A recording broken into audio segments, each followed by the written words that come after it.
What's up, guys? Welcome back to another YouTube video. Today we are going over some juicy content updates that they gave us with this next step stream. The Abyss of Dagath is the next big update for Warframe, so I'm definitely excited for what's to come in the month of October. They did mention that this update is coming out on October 18th. If you guys are new to my channel, be sure to subscribe and hit that like button. Also hit the notification bell so you can be notified every time I drop a video or go live.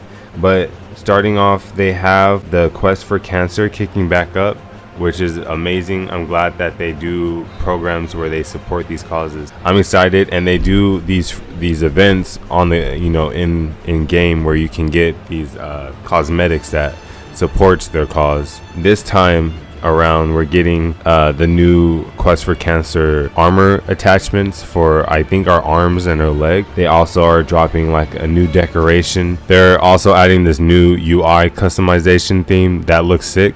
You can change the color, so you don't have to keep it pink. On top of this event, we have a new Saidana coming out with the Nabris event. So since it's the month of October, Halloween, they are doing this event where you can get some free rewards from doing missions for Mother on Deimos. So make sure you check out her shop once the Nabris event goes live. Also, you can purchase this puppet looking thing. It has some interesting lore behind that, which I wonder if they're trying to tie that with Dagath. But yeah, she has a lot of interesting battle items and equipment and mods that you should get from her, as well as the free Saidana. One thing I think is not free to unlock is the new Lotus skin that you can get that represents the Nabris event. We're now getting our next new Warframe, Dagath. Dagath is, bro, she reminds me of Sevagoth, which is funny because their names kind of got that goth in it. I wonder if that means it shows that this Warframe could live beyond death, because that's one of her mechanics. Her passive is that Dagath feeds from the soul of the deceased, so she has a low chance to make energy or health orbs drop, but when she takes them, they're 3 times as effective. Her first ability is Ward Scythe, so Dagath creates spectral sickles that rotate and expand around her, doing viral damage on enemies it hits and slows them. If a spectral sickle hits an enemy affected by another one of her abilities, it refreshes the curse duration and applies the curse to nearby enemies. But I wonder if ability strength increases the percentage of being slowed, kind of like how Sevagoth's Gloom works. But second ability is called Doom. Conjures a spectral energy releases from her faceless head, so she gets energy coming from her head that expands in a cone, inflicting low damage and cursing the enemies with phantom wrath. So I guess the meta that they want to do for the first and second ability is link up a lot of Doom enemies with the symbol above them, like how Revenant works with the Thralls, and then just hit them with the sickle. Grave Spirit is her third ability, so Dagath gains increased critical damage on all her weapons and gains protection from the spectral realm. So this crit, oh bruh, she's about to be a third wave Haro. When she receives a fatal blow, she would immediately go into her spectral form and evade all incoming attacks for a short duration.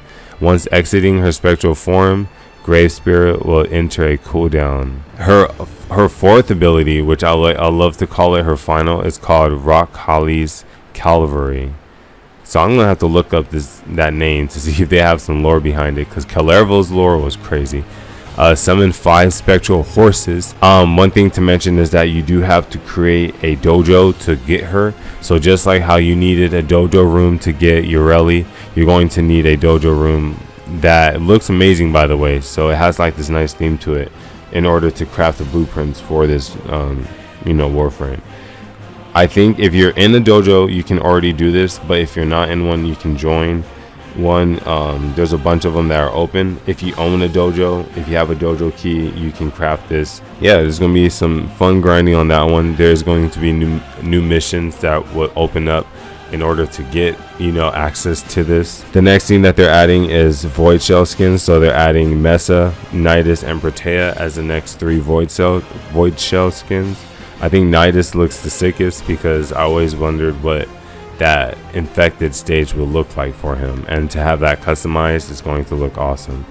They're doing a pet rework, so your pets would not die no more, is what they're mainly trying to say. The cool thing is that they're adding a bunch of new mods that can work with the synergy of reviving your pets. They kind of would just be downed, and for a few moments then they'll be revived on their own. So they kind of are going to help out that aspect, especially if you guys use Smita Kavats and you know, the Panzer Volapifila, as well as Hydroid rework, which is amazing. They helped out our boy Hydroid, where Hydroid damages an enemy with anything, and then there'll be a future corrosive status effect on that enemy. So the first time they get affected by this corrosive status effect, it's going to remove 50% of their armor, and it can scale up to 100% armor. So it's like he's always going to, you know, be armor stripping, which is crazy. His first ability, Tempest Barrage, was changed from impact to corrosive damage. They're kind of going with like the swampy, old, dirty water, pirate water, and the corroding barrage augment has been renamed to Viral Tempest. They are really making this dude still pathworthy right now. Then the second ability, Tidal Surge, so they added the ability to steer the wave. They also changed this move, Tidal Surge, to corrosive. It will apply the corrosive status effect based on how long they're carried by the waves. It would also cleanse all of Hydroid's status effects when he does that move. Plunder Armor is replacing Undertow. So for Plunder Armor, enemies in view will have corrosive status effects it permanently removes their armor, increasing Hydroid's armor and granting bonus corrosive damage to weapons, bro. What? Damn. And then the Undertow augment is being renamed to Rousing Plunder, which would cause Plunder armor to heal Hydroid and his allies. And then Tentacle Swarm. So instead, I remember this ability would grab enemies and just like throw them around everywhere. But now they kind of gave it like the stationary grab, which looks more like harder. Like, I don't know why, but it looks better. But they wanted to make it like easier for players to aim at them to shoot them. Another cool thing they're adding with this update is a new player experience. So they're removing flawed mods and MK1 weapons, which is from Vor's Prize. So I guess they're gonna kind of push a better inventory spacing for players with their early weaponry. I don't know why they're doing that, but yeah, so they're gonna try to just make sure that they're chopping some like hold on. They said we're removing flawed mods from Vor's Prize, replacing them with the normal variants, which is, bro, that is crazy good. Already owned flawed mods will be auto converted as well. So they're just going to they're just going to take it out. Just take out all MK1 weapons and mods and just turn them into the regular early game inbox and junction adjustments. So Vor's Prize and Sia's visual completion inboxes are updated to better guide the players to where they need to go next, which is awesome. The Venus Junction also lost its collect 20 mods and apply 4 mods to a single Warframe. So they're like moving the quests that they feel like would be kind of harder for players to understand to different junctions, and they're like kind of altering the mission types so that players have a better, like a smoother learning curve getting into Warframe, which is nice. Another thing they're adding with this update is a quality of life improvement. With this one, they're going to do stuff like but there's going to be a new highlighting system for players if they can't identify the enemies. It'll highlight you or your allies as well as enemies in this nice like overlay color. We're going to have a map revamp. So right now the map kind of looks plain, but then they're going to change how the symbols, represents what the player needs to know. They're making the footprints more visible, which is awesome. So I'm liking the actions that they're taking. They're adding auto melee. I don't know about this one because I do like personally feeling in control of every action that I'm doing with my character. So I'll test out how this auto melee kind of works. It might help with aiming or just a flow of gameplay, so we'll see. Another cool thing, which is awesome, is that you're going to see the debuffs and buffs in the pause menu.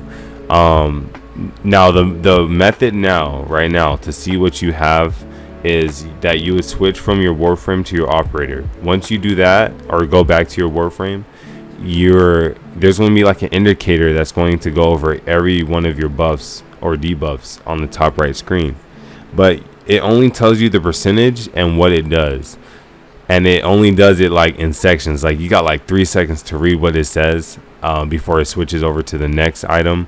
So having it just be on the pause menu, you know, all out, in most instances, if you're playing the story mode and you're doing solo, you can take the time to just analyze what buffs you have running on you right now, which is a cool way to get that exposure and help that player growth when it comes down to learning how their abilities work hand in hand with their gameplay. So it is awesome to see them adding stuff like this. On top of the quality of life improvements, they're also bringing a lot of system changes, which is awesome. You know, the focus lens conversions is getting buffed. So usually you'll see those yellow orbs. And once you get those orbs, you got to get like a certain amount of kills in order to build focus up. And you would get a lot if you have larger lens on your weapons. And now they're doing a change to where if you do see that orb and you collect it, instant 5,000 bonus to whatever school you have equipped or selected. They revised the shield gating and the shield changes, which is crazy because they don't want players to feel like shields in this game is not a likable mechanic. They don't want to have unlikable mechanics in the game, which makes sense. So they're bringing, you know, just like how they brought slash damage to the table, they're bringing shield gating and shields to the table as well. So they're taking a new approach to shield gating to incentivize higher shields builds. The first big change is that Tenno shields will now offer a 50% resistance to all damage types, which is freaking crazy. Wait, the duration of your shield gates now scale with the amount of shields you had upon shield break. So having low shields, expect to have quicker, like shorter shield gating durations, I would say, if you guys have low shield builds. With this in mind, a few shield specific mods with recharge rates have been buffed. So fast deflection has a quicker recharge, fortitude, quicker recharged. So they're doing a change to the Warframe leveling up stats. So they gave us a question. They say your rank 30 Excalibur has 300 health. You add a vitality mod with 440% health. How much health do you have? Now, realistically, if you take that into concept and you're like, all right, so 100% of 300 is 300, right? 50% of 300 is 150. So they say mods currently apply their multiplier to the base as if they were rank 0 stats, which come with larger modifier values that just don't seem to match their outcome in game. So yeah, the values don't match. So in Abyss of Dagath, we want to remove this confusion by having health, shield, and armor mods apply to the stats of the Warframes at their current rank. Mods such as, but not limited to, Vitality, Redirection, Steel Fiber, and Flow have received reductions to better scale with the status quo. So now since our mods are now applying to our max, level 30 stats with our base shields and our base armor and our base health, that got like an increase.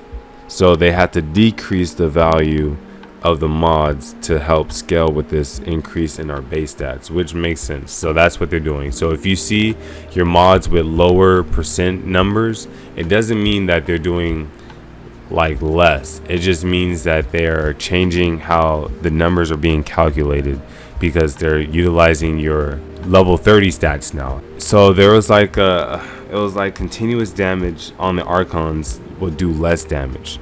So the builds for Archon hunts was high level, like high damage one-shot hits, So they're saying that previously maximum damage per damage instance was much lower.